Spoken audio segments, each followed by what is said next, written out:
Welcome to Big Iron with Max Prasic. I've always been intrigued with harnessing power, just being able to tame something that is seemingly untamable. For me, the essence of handgun hunting is getting close, getting in that uncomfortable personal space. It's visceral and life-altering. Every breath and every move matters. An activity and lifestyle that is difficult to master, and while not for everyone, is rewarding for the individual willing to accept the challenge. Welcome to Big Iron.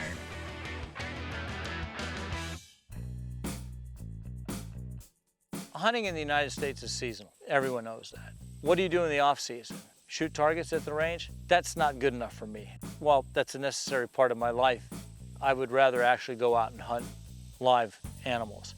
And hogs are the answer.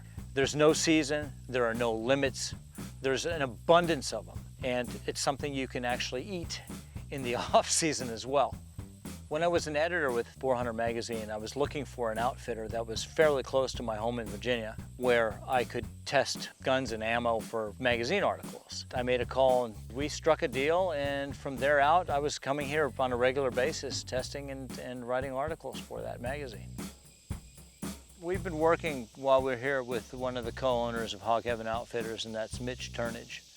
Mitchell grew up in this business. His dad's been running it for close to 20 years, I would say. Now he's running things really well. He's a great guide, and he tries to keep track of where they're going and where they're coming and trying to figure out where they are so we can get to them. We were hunting Florida, Texas, Georgia, South Carolina, trying to kill hogs. And it got expensive, and we got on the phone and found a place 45 minutes down the road to hunt hogs. And this was a hunting club. There were all the deer hunters in it and duck hunters, whoever was hunting, they were killing hogs, and we still were not putting it in the population. So we started taking a few groups, and it just kind of exploded and turned into Hog Heaven Outfitters. Well, this property is 2,000 acres. It is combined of wetlands, hardwoods, agricultural fields, and the hogs, they completely overrun every bit of it. And in the summer months, they're in the swamp, staying cool. In the winter months, and even right now in the hot months, they're in the bean fields and just tearing it all to pieces. They breed like crazy, so there's no stopping the reproduction of the hogs. They're like mosquitoes.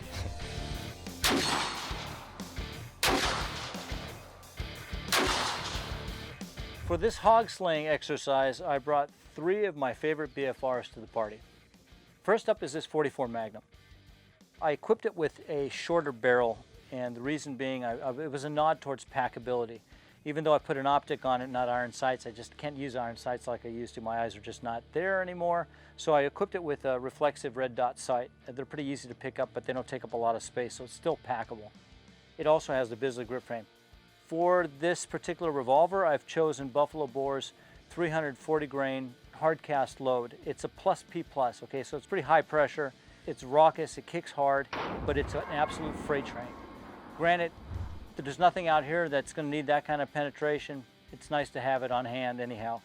Next up is this 460 Smith & Wesson Magnum custom BFR from the Precision Center. It's black nitrided. It has also the Bisley grip frame. I've equipped it with a scope. Because this thing has a flatter trajectory, it's better for, it can be used for longer shots. Not that we're going to get them here because the terrain's not going to dictate it probably, but it's nice to know you can reach out and touch something a little bit farther out. With this one, I'm using Buffalo Bore's 300 grain jacketed flat nose 460 load. It's very accurate out of this firearm, and I expect it to be devastating when and if we get a chance to use it. Next up is the 4570 BFR, also built on the long frame. And this is pretty much the revolver that started it off for BFR when they came about. They offered the 4570 first.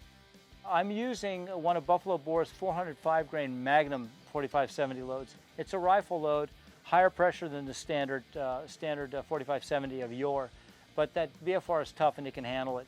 I've also equipped that with a red dot sight. Again, I don't expect shots to be, I don't think, farther than 100 yards here, and with the red dot, that's completely doable if you practice with it. So that's what I brought, and I don't know if I'm going to be able to press all of them into service over this weekend, but I'm going to try. When we return, we show you how we were greeted on arrival at Hog Heaven. We'll be right back. Big Iron is brought to you by Magnum Research, makers of the BFR, the biggest, finest revolver. and buffalo bore ammunition. Strictly business.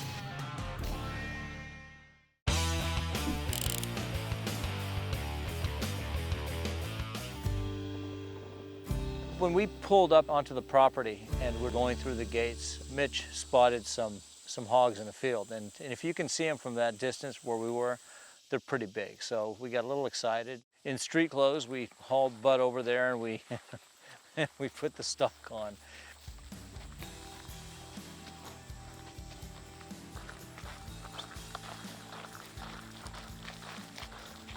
We get out and we run through some CRP and can't find the big hogs in the binoculars, you can't see them. We do see some 50, 60 pounders. So we take off across the field because it's not, their eyesight's not very good. We take off across the field and get down really in the swamp. It's dry right now. We've had some dry months.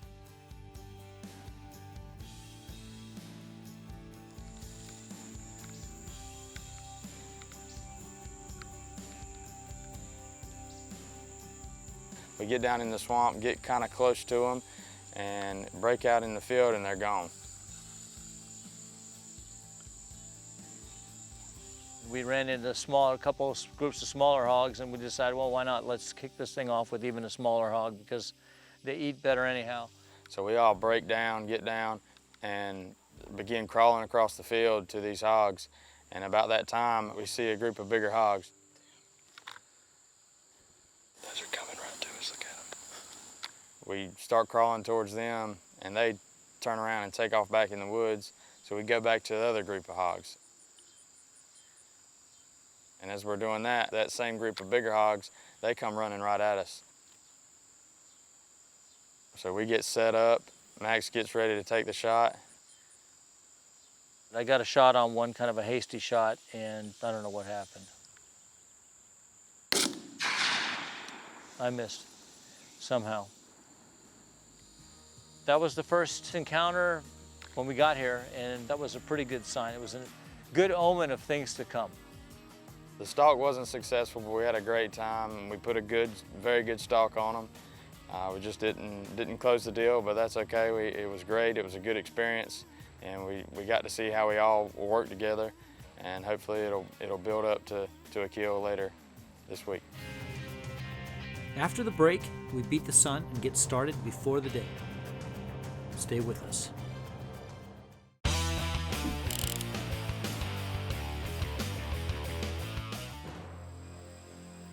The saying is that there are two types of places in the United States. There are places with hogs and there are places that will have hogs. This is a place that has hogs. We've come here to obviously hunt wild hogs. Whatever you plant, they'll pretty much eat, and that's the problem. They have no real predators aside from, the lunatics that want to go out into the field and shoot them.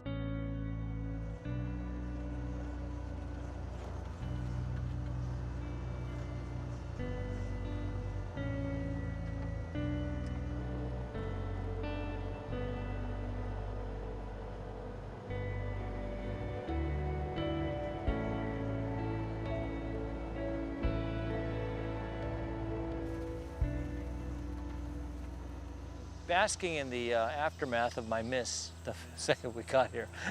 We started the first day's hunt off in a stand.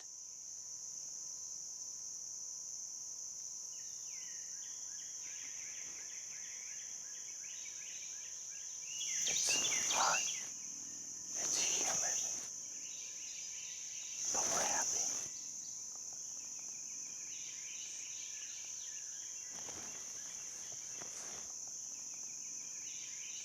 That netted nothing. This is not a fenced operation. The hogs can come and go as they please, and they do come and go as they please. It's hit or miss, that's why it's hunting.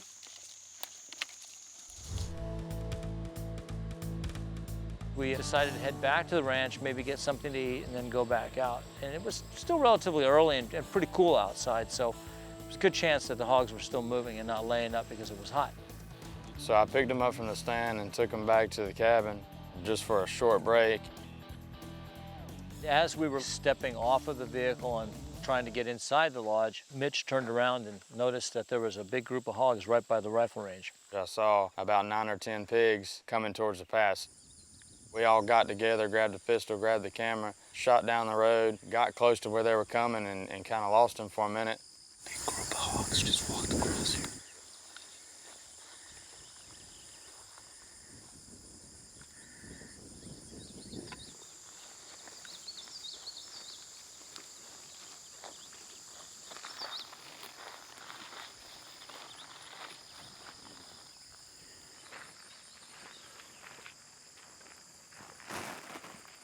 And then we heard them grunting down in a ditch.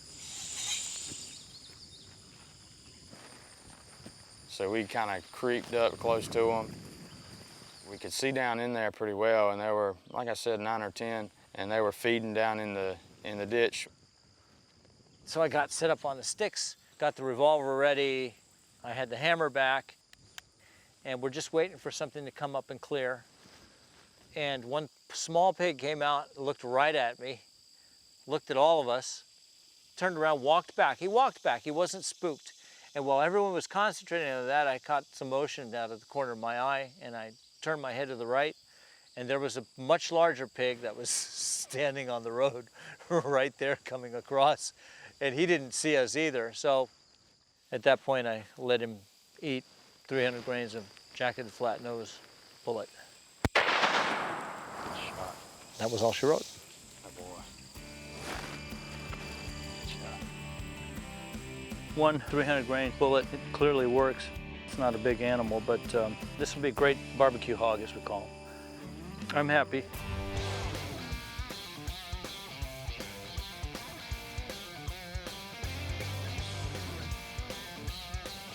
About 30 minutes after we shot that hog down by the range, we decided to get back on the 4x and drive the property. Since it's been so cool this morning, we figured the hogs are still moving.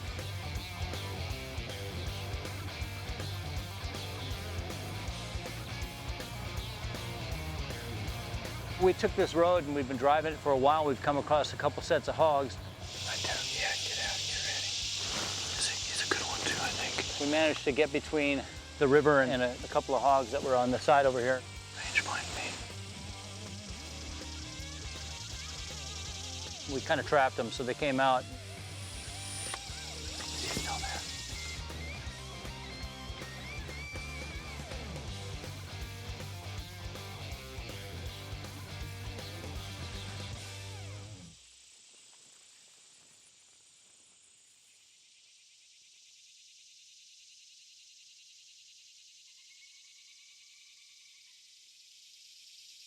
He went in here, but the river is right there. He's in here.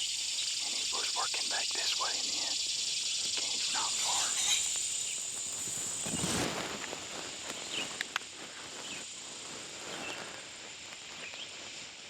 They ran across, and I hit one of them as it was running across the road here before I got into the brush. I think so. It wasn't happy. It squealed a little bit, but it's okay now. When we return, Mitch leaves us in the dark. Stay with us.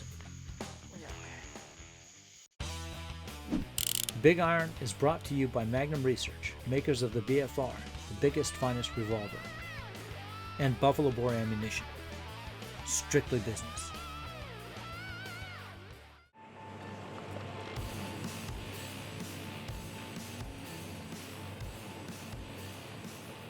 It was a little shocking to me to actually shoot 2 during the day, broad daylight. I think it was the first time since I've been coming here that I've shot anything during the day. I've hunted here dozens of times, and we've always hunted at night. No one wants to move around in this heat, and hogs need to cool down by, wallowing in mud and getting in water. Yeah, might want to move. Oh, look at all of them. Scatter, like deer.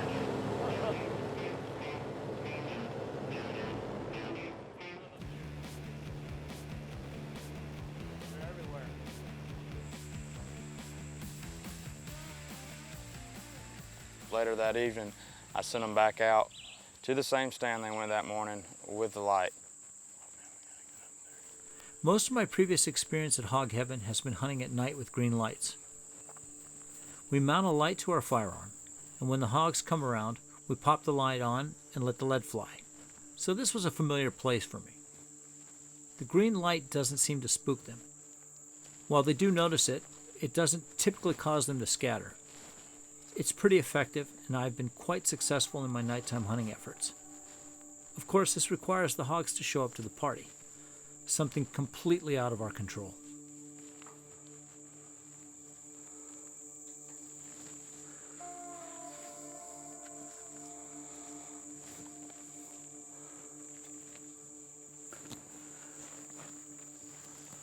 Hope is when you hear something, start the red dot, cock the revolver, get ready, pop the light, and shoot.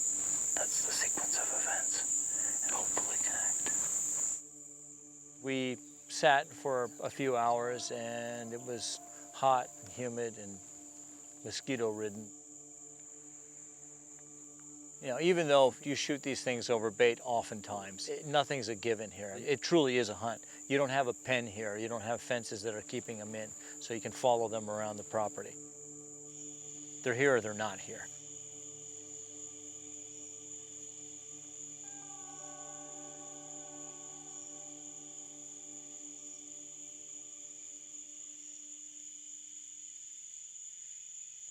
We survived the evening without seeing any hogs. I don't know why. Too hot, not eating corn.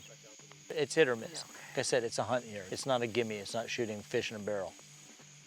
So I went and picked them up and we called it a night. We came up empty this evening, but there are never any guarantees. You just can't predict their movement. That said, Mitch isn't giving up just yet.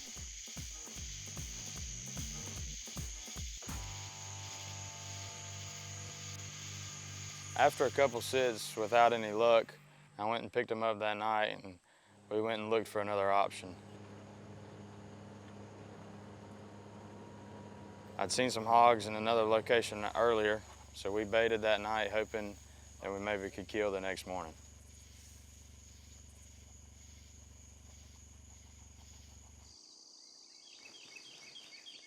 So the next morning I put them in a new stand, hoping to find a little bit of better luck. It's a really nice location. You have a lot of visibility from all sides, basically. Nothing's moved, but it's cool. I can't imagine something won't be coming around.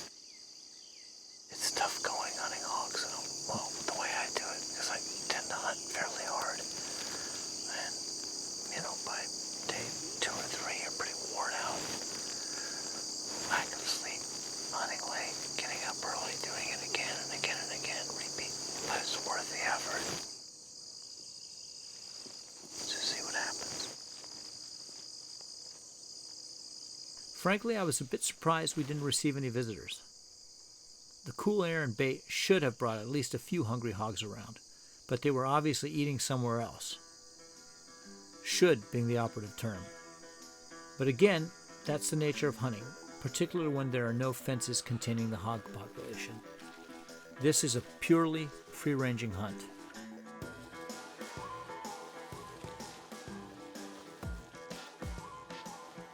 After we sat in the stand for a few hours, we started driving the property looking for stragglers. And at one point we came across a group of hogs that were in the woods to our left when we were driving down the river road over here.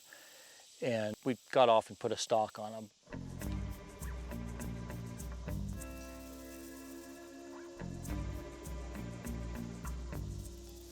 Out east, sitting in a stand is the method of hunting typically when it comes to deer, comes to hogs. That's how we do it out here. It's because of the terrain. It has nothing to do with the Easterners are lazier than Westerners. Westerners have more ground to cover and different methods. But yeah, it's the way we do things here, and it's an accepted way we do things. And while I do it, it's not my preferred way of hunting. I prefer to spot and stalk. It's a lot more challenging. It's fun to try to play the wind and try to get as close and as quietly as possible to them. Their vision's not the best, so you can sometimes, if you're playing the wind right, you can get up pretty close to them without them catching on. But that's the way I like to do things. Spot and stalk is definitely my preferred way of hunting over sitting in a stand. However, it's nice to mix it up. I think they winded us and they got away, but it was, again, good to see some and engage them. For me, the stalk it's the most fun and most challenging way of hunting them. Sitting in a stand is fun too, but well, it can be if you have good padding. Otherwise, won't go there. Anyhow, so it was nice again to see them and actually be able to put a stalk on them. We weren't successful, but that's okay. We were successful the day before. Not often we see a handgun hunter. A lot of times guys are hunting with a rifle, which makes it a whole lot easier on my behalf when they're hunting with a rifle. So it was a little tougher, but it was a great experience. It was a great time, and it's really going to make the other situations a lot easier because I know how to handle having to get really close with this, especially with the spotting and stalking. We've had to work for it. We really have had to work for it this week. I hate it on my behalf, but it's been a great experience for the both of us, I believe, and it's been fun. We ended this hunt on a positive note. I can't think of a better way to occupy the off-season. Hunting wild hogs provides you with the opportunity to test new firearms and loads and gives you the chance to hone your hunting skills and marksmanship. Lastly, and probably most importantly, it's a whole lot of fun and all the more challenging with a handgun. If you hadn't considered it before, consider it now. And remember, it's just like bow hunting, but louder.